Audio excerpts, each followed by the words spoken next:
23 children. One teacher. A storm that turned an ordinary classroom into a nightmare. They didn't just hear something, they felt it. And what happened inside room 17 still haunts that village to this day. The confessions. What happened that stormy day in room 17. The storm had been growling since morning, but by afternoon, it had turned vicious. The clouds hung low like a warning, darkening the sky so thoroughly that even with the classroom lights on, it felt like twilight. Rain lashed at the windows with a fury that seemed personal. Inside, Mohit stood before his 6th grade class, trying to pretend everything was normal. But nothing about that day was. He wasn't supposed to be here, not in this forgotten village buried deep in Bahar's belly. This wasn't the life he imagined when he graduated. For years, he was jobless, unwanted, a ghost in his own family home when he cleared a minor government exam and landed a teaching post in a godforsaken rural school. He took it, not because he wanted to teach, but because he wanted to be seen again, wanted to matter to someone, anyone. The school looked like a relic from a darker time. Rusted gates, cracked floors, moss eating into every wall. It had a smell, old rain and decay, and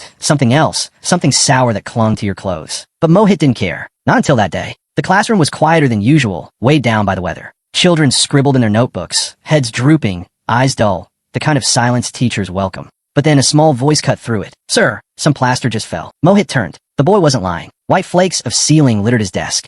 Before he could respond, a louder voice rang out. "Sir, someone's running on the roof." More joined in. Faces that were sleepy moments ago now looked pale and alert.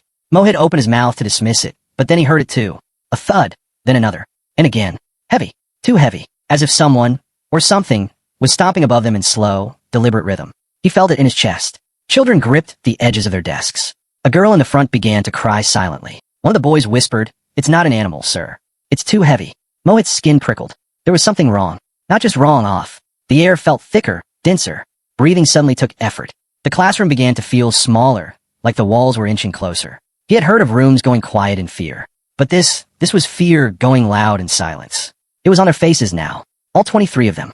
He handed an umbrella to 3 boys and told them to go check the roof. His voice didn't shake, but his gut twisted with every step they took toward the staircase. As they climbed, the sound didn't grow distant. It grew sharper, angrier. The rain thundered down, but even it couldn't drown out the banging above. The boys returned minutes later, soaked, shivering, and wide-eyed. "Sir, there's no one there." Mohit felt a cold pass through him, something deeper than the rain's chill. Something unnatural. He ordered the class to evacuate to the corridor. He stayed behind, just for a second, to make sure they all made it out. That second was a mistake. The noise came again, but this time, not from the roof. From inside the room. A single thud. Not loud, deafening.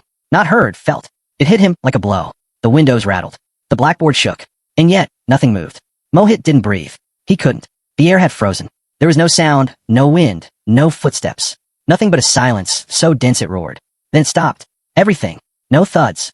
No whispers. Not even the sound of rain. He stepped out slowly, trying not to think, not to feel. But it was too late. Later, the villagers told him stories. Of the boy who went missing during a storm and was never found. Of the teacher who died during class in that very room. Of room 17, cursed, haunted, forbidden. Some laughed nervously when they spoke. Others crossed themselves. None looked him in the eyes. He didn't believe in ghosts. He still doesn't say he does. But he never taught in room 17 again. Not because of what he saw, but because of what he didn't. Because 23 children heard it too. 23 hearts beat with the same terror. 23 voices, trembling, confessed it in unison. You can call it fear. You can call it madness. But you can't call it imagination when you've heard the same breathless silence from 23 mouths.